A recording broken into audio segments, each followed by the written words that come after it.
Right now, we are living in a certain period of time of uncertainty. This uncertainty is caused by the coronavirus or COVID 19.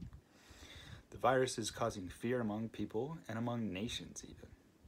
For example, the United States, people here are buying essentials, toilet paper, breads, all sorts of stuff in mass quantities, even though you may not need it.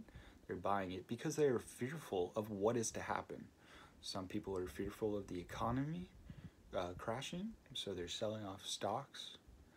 And, everything is just kind of all up in the air right now. Now, fear is a powerful emotion. It is what some people use to control people, but according to our text, DeVito in chapter 7 defines this as a variety of types of fear stand in the way of emotional expression. These emotional expressions expose a part of yourself that makes you vulnerable to attack. So when I think of that, I think that, fear is very complex. It has many different forms. And, whether we realize it or not, it's evident in our daily lives right now. People are scared to go out. They're scared to get this virus, and rightfully so. It's not something to take lightly, but it's causing people to act. Some people act irrationally, okay? So fear makes, a person vulnerable, for sure, It could expose insecurities that one may not have known they have, maybe something to do with body weight or, whatever that may be, okay? Fear also, though, when I think of it, is a great tactic that if we look back in history, some people like Hitler had used to control his subjects, So fear could be used either to control one group or motivate another. For my clip, I found this in The Office, okay?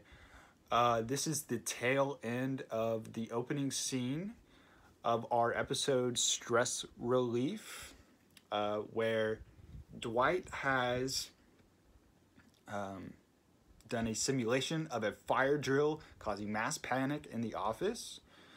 This is, like I say, the tail end, where everybody is now coming to realize that it was just an elaborate prank by Dwight to test their emergency preparedness, but the fear has already done and ran its course.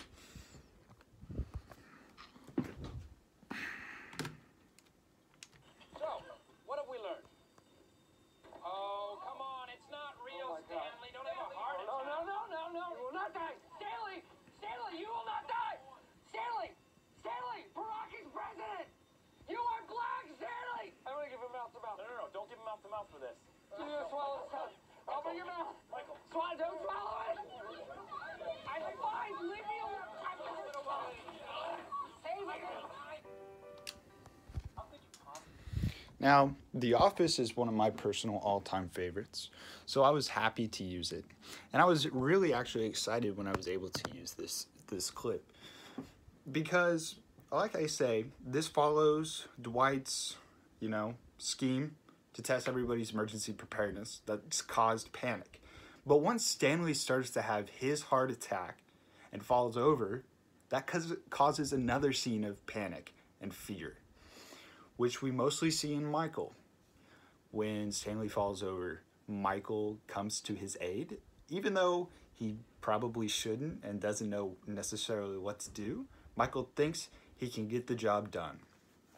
So we want to make sure that, we stay calm in times of fear and uncertainty, because the more we fear and give in to that fear, the more it feeds it, and the more uncertain the times get, but also the less aware of things we will become, and the less able to control things.